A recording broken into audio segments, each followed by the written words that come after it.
when Duane Youngblood, a pastor from Pennsylvania and a registered sex offender, accused Bishop T.D. Jakes of trying sexual assault over 40 years ago, a convoluted court struggle broke out.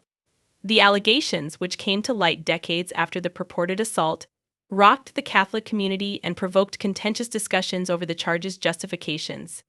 Jakes was sued for $6 million by Youngblood, who had a criminal record including sex charges.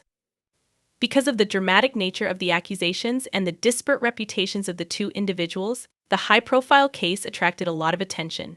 In this latest accusation, Youngblood, who had previously been found guilty of sexually abusing a teenage boy in his flock, played the victim.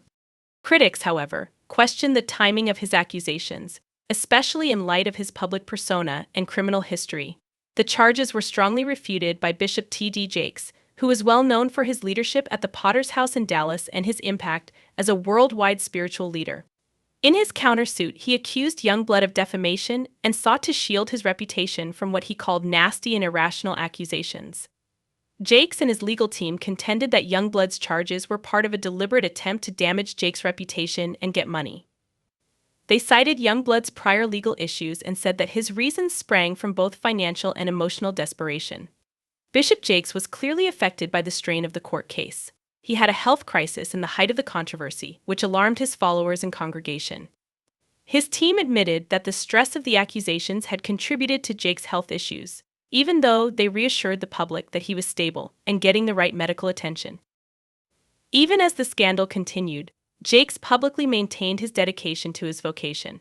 In addition to bringing attention to the plaintiff's specific hardships, the case brought up more significant issues about the relationship between religion, authority, and responsibility. While some saw the case as a test of Jakes' character under duress, others rallied behind him, lauding his honesty and tenacity. The scene was set for a dramatic clash as the legal war went on and both parties were ready to argue their cases in court. In the end, the case served as a sobering reminder of the serious repercussions of charges and the difficulties in navigating the legal system, particularly for well-known individuals. For Bishop Jakes, it was just another phase of a life filled with both great triumphs and difficult struggles. Bishop T.D. Jakes, one of the most well-known figures in contemporary Christianity, was involved in a contentious legal dispute with Duane Youngblood, a pastor from Pennsylvania and a registered sex offender. According to the New York Post, Youngblood accused Jakes of trying to sexually assault him more than 40 years ago, saying that Jakes had attempted to kiss him and had given him an unwanted embrace during an earlier encounter. These shocking claims caused a stir in the religious world and generated a lot of public discussion. Bishop Jakes, a well-known motivational speaker and pastor of the Potter's House, a megachurch in Dallas with over 30,000 members, flatly refuted the accusations. Jakes swiftly filed a defamation countersuit against Youngblood in federal court in Pennsylvania, claiming that the charges were unfounded and intentionally made to damage his image. Jakes' legal team stressed the need of addressing what they called devastating and untrue allegations, especially in light of Youngblood's own troubled criminal past. Youngblood, a registered sex offender who had previously been found guilty of sexually assaulting a teenage boy from his church, came under close investigation. His claims were criticized for their timing and motivations, raising the possibility that they were an effort to divert attention away from his own previous transgressions or to get financial advantage. Youngblood's past legal issues, which many saw as a sign of hidden agendas in making these decades-old allegations, further damaged his credibility. The sharp difference between the two individuals heightened the debate around the case. Known for his moral character, charitable giving, and inspiring leadership, Bishop Jakes was forced to defend his legacy against charges that many people thought were questionable. Youngblood's history as a convicted sexual offender, however, cast serious doubt on the truth of his statements and the motivations for his long-awaited come forward. Jakes, who has long served as a source of support and direction for millions of people throughout the globe, was under a great deal of stress and scrutiny as a result of the accusations. When JT had a health scare, his followers in church were concerned. His team conceded that the stress of fighting baseless accusations and the legal nightmare had contributed to his health issues, even though they reassured the public that his condition was stable and he was getting the right medical treatment. Bishop Jakes persisted in his resolve to clear his name and preserve his reputation while the case unfolded in the public eye, serving as a reminder of the difficulties and consequences of high-profile legal disputes, particularly when they involve well-known spiritual leaders. He also continued to encourage his followers with teachings of fortitude, faith, and truth. Duane Youngblood and his lawyer Tyrone Blackburn intensified their legal dispute with Bishop T.D. Jakes on November 15 when they filed a lawsuit demanding $6 million in damages.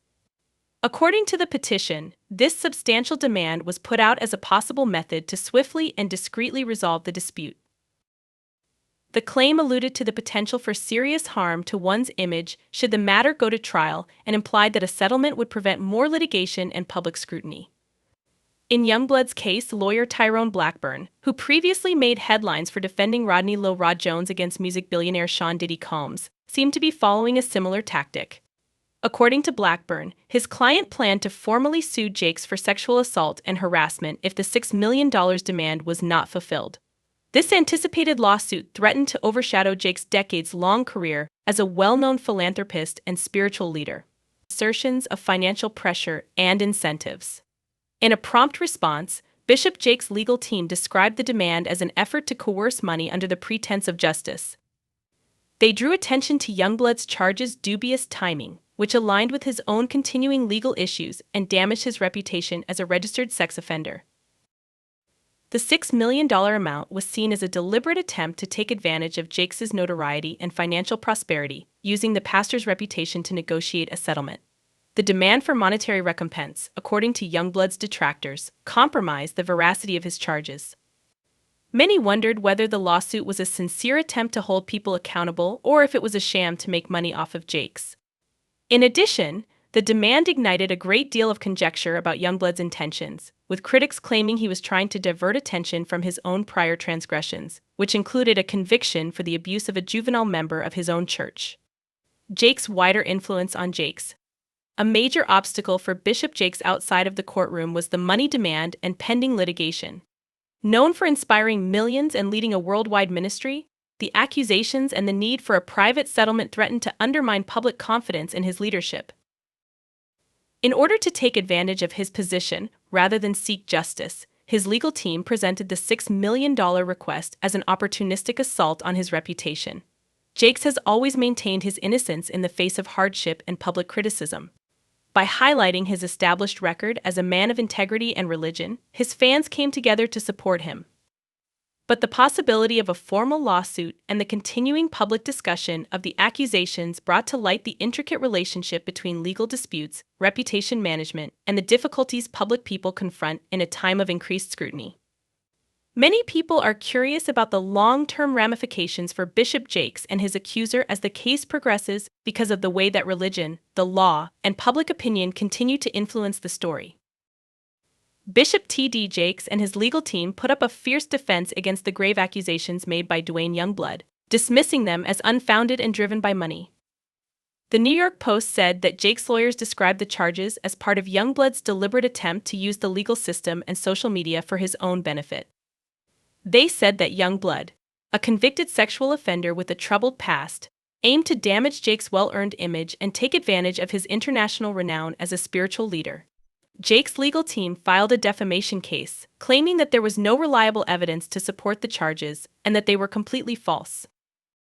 They noted that Youngblood's $6 million settlement demand was indicative of a strong pecuniary motivation, which Jakes' attorneys believed to be an. Speaking of mental, bodily, and spiritual injury, Jakes' legal team emphasized in the court documents the wide-ranging impact the charges had caused, claiming that Bishop Jakes suffered significant emotional, physical, and spiritual suffering as a result of Youngblood's acts. The attorneys stressed that their defamation lawsuit was intended to halt the slander campaign definitively and restore public confidence in Jakes' character. According to the legal team, the defendant's activities constitute an assault on Bishop Jakes' ideals and principles, which he has spent decades establishing, in addition to his reputation.